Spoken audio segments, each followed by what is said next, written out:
其實佢條片嘅嗰個核心嘅主題咧，都係講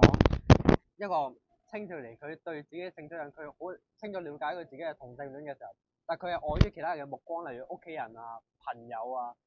成個即係佢，因為套戲裡面佢係一個資優生，佢係覺得佢自己係喺人哋眼中係完美嘅存在，所以佢就覺得，所以如果佢講咗自己嘅性取向咧，佢會唔會俾人哋覺得乜你咁㗎？其實就呢個問題咧，其實應該都出現咗喺好多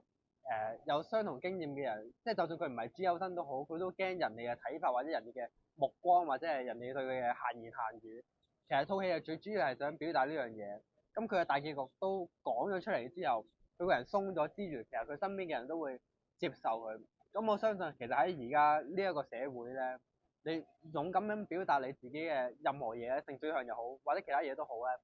其實都總會有人接受同尊重。我覺得呢套戲係帶出你應該要勇於面對自己同埋接受自己咁樣咯。